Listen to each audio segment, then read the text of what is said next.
Right. Could you tell me a little bit about Band Barzi? Well, Band Barzi is a community organisation and charity. We're based in Brighton and Hove, and we're an inclusive and multicultural charity. We do lots of different projects.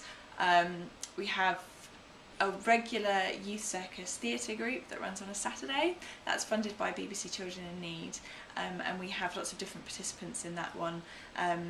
We have some refugees and asylum seekers, young people with special needs and learning difficulties, and just generally young people that love circus that are from Brighton and Hove.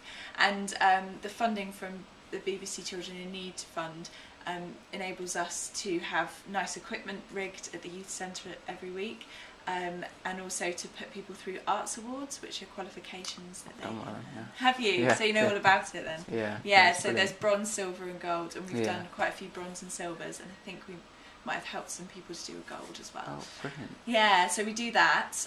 We also do professional productions, and we've just finished touring one across the UK and Scotland and India. Wow.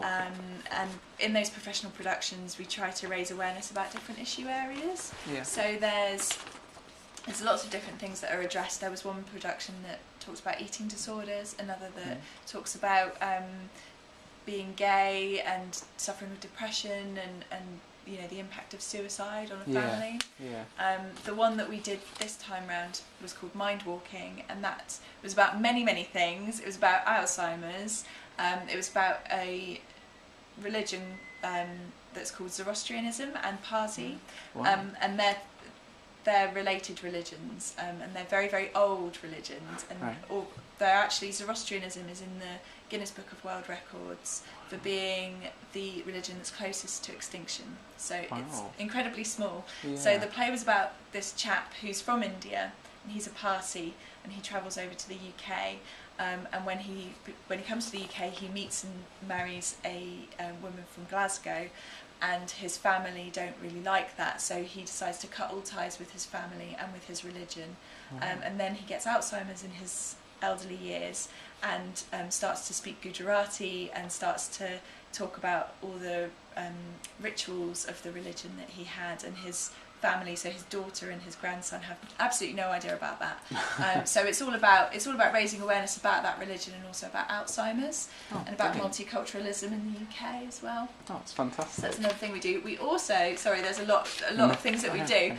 We also are just about to do an oral history project that's about Zoroastrian and Parsi migrants. Cool. So that's with the Heritage Lottery Fund, and that will be starting very soon. We're also doing a mental health arts project. So that's for adults in Brighton and Hove, and they're black and minority ethnic, and also lesbian, gay, bisexual, transgender. Wow. So it's quite inclusive. We Yeah. have quite a focus on inclusion. Yeah. So that project is for people with experience of mental health issues. Yeah. So they'll be producing a play for the Fringe, Brighton Fringe, and that's brilliant. So, yeah. Wow, fantastic. I was going to say, what projects have you worked on in the past? Lots of things, really. I mean, all the things that I've just listed. Although, to be honest, the oral history thing is quite new for us. We haven't done anything like that before, so that's quite exciting. With regards to working with adults, that's something that we haven't done much of before. There's been a lot around working with youth and working with refugees and asylum seekers. So a lot of professional productions have focused on refugee issues, or have focused on things like that. We've had the youth group running for 5 years, and they've done productions based on migrant issues. We've also done film projects with the young people, and they've done films about bullying, and the bullying one was about racial and religiously motivated bullying. There was a film that was a story, and it was a collection of stories from different refugees, and they sort of put them together into a narrative.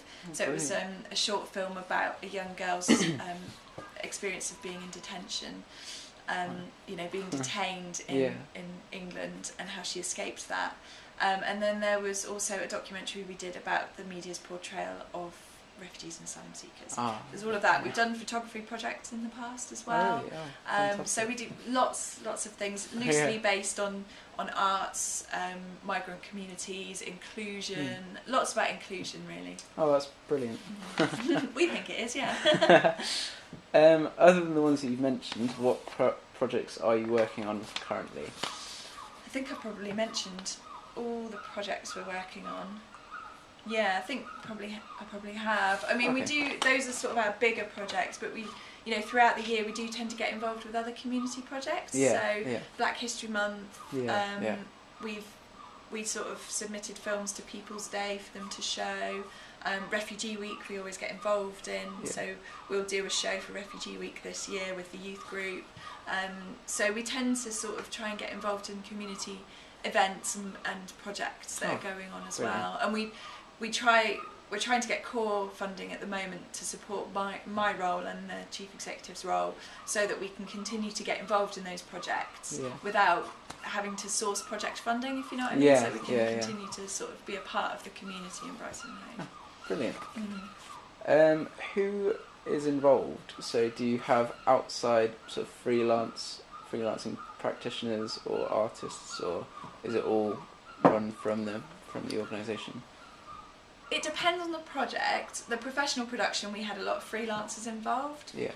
We had a production manager, we had an aerial technician, because it was an aerial production, so it had an aerial hoop in it. Yeah.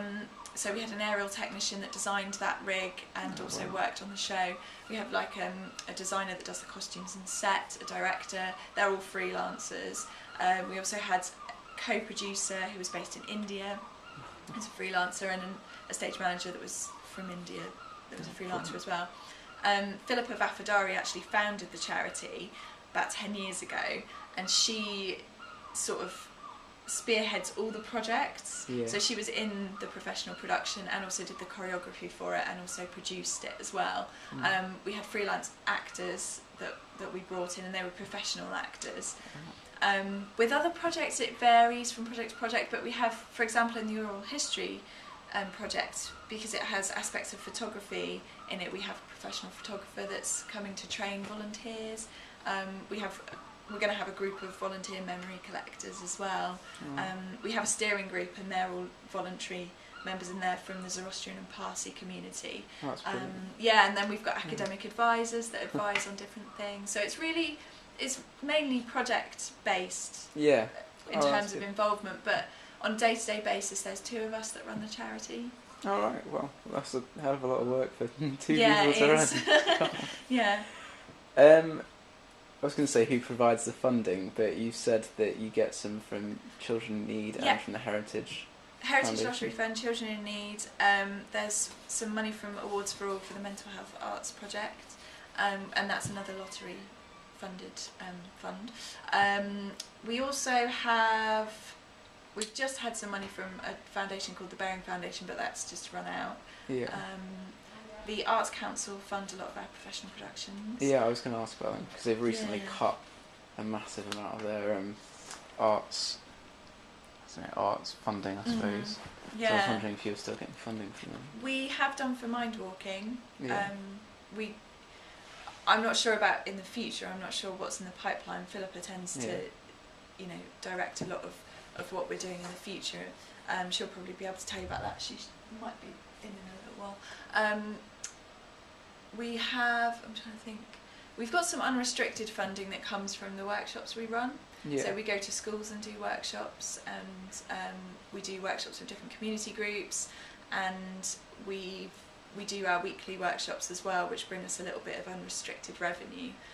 We also do sort of go to community events and make food and sell that to bring in some extra funds. So lots of fundraising and stuff. Yeah, lots of fundraising. Brilliant. So we do raffles. We're going to be doing a charity gala as well. So cool. It comes from lots of different sources, but it's mainly project based. Oh, brilliant.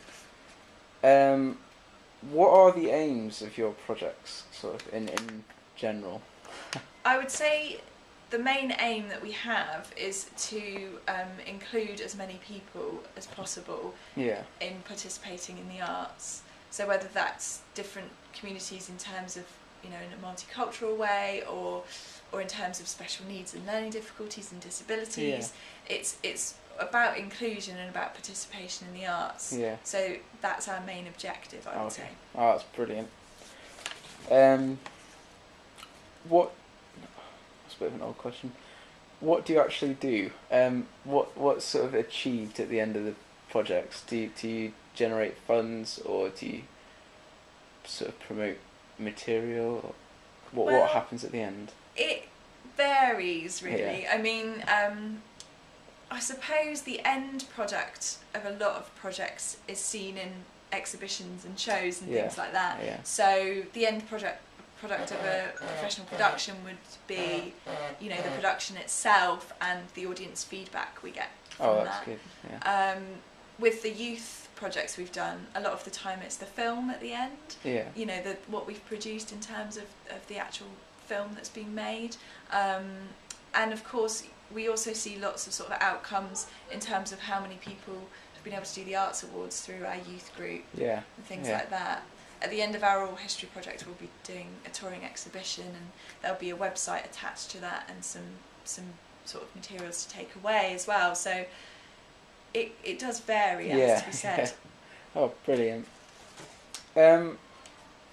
How successful are your projects generally? It depends in terms, you know, what you deem as successful, you know, what Yeah, you're looking for. Well, the other sort of part too is how do you sort of measure the success? Right. Is it through feedback, Yeah. or through generation of funds, production of a permanent piece, or? I would say, again, it varies how successful something is.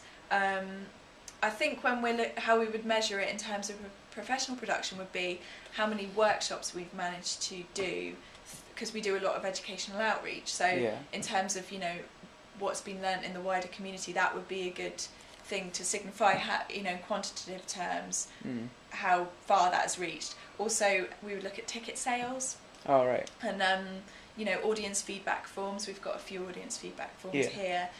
So all those kind of things, you know, would show us how successful a show had been. Oh, in terms of other projects we run, it would be the quality of the work produced and any informal feedback people have given us. So that's more qualitative, I would say. But we do keep records, or we have done in the past kept records of, you know, our workshop participation level. So how many people are coming, how many people stay for a certain amount of time, because we've got a lot of people who've been coming to our youth group for many years now. So we do tend to look at, you know, how long those people have been coming, what the spread of, you know, ages, genders, you know, cultural backgrounds target and things audience. like that. Yeah, exactly. So, but again, when you're thinking about it in terms of how successful something is, you know, it depends on the funding and on what the funding was looking for in the first place. Yeah, of and course. so there's lots of different things to look at. But I would say generally we get a good audience feedback and good feedback from participants, and well, we get fantastic feedback from the young people that come to our groups. They get a lot out of it, and they see a lot of, their parents see a lot of reward in their sort of other parts of their life as well, at school and things like that. So I would say, I can't think of a project, for example, where we've gone like, oh God, that was a mistake. Yeah, you know. So I think overall we have quite a good success. Very positive. Yeah. Oh, brilliant. God, I can't really think of anything else. So is it just the two of you that run the entire organisation? Well, yeah. There's a creative director / CEO, Philippa. She oversees everything, and then I'm the general manager, so I just run everything. So I do, you know, the bits and bobs that you would expect a charity to do on a day-to-day basis. Yeah. But we have volunteers as well that give us a hand. But we've only just started actually getting in volunteers. So we'll have volunteers for our oral history project. We've got some office volunteers that will be based in the office to help us out with different things. So. Yeah. Oh, that's good. Yeah. Is there anything else at all that you can think of or mention about your fantastic organisation? I don't know really. I don't know. Just if you're interested in finding out more, then look on our website and you know, Facebook group and page. Yeah, of course. Twitter and things like that. Yeah. Do you use social networking? Yes, we do. Quite a lot. Yeah, because so many of our projects are aimed at young people. Yeah. It's really important for us to know about social networking and to engage with it, because we often find, especially with the refugee participants, that actually they don't read emails, so Yeah. and they don't have access to emails because they might not have a computer at home, whereas social of course. networking is far more available on phones and, and things like that, and you know, they're far more likely to log on to Facebook than they are to log on to their email. Yeah. So we find that that's a really good tool for communication and for marketing. Oh, brilliant. Well. Yeah. Fantastic. Okay. I think I'll probably be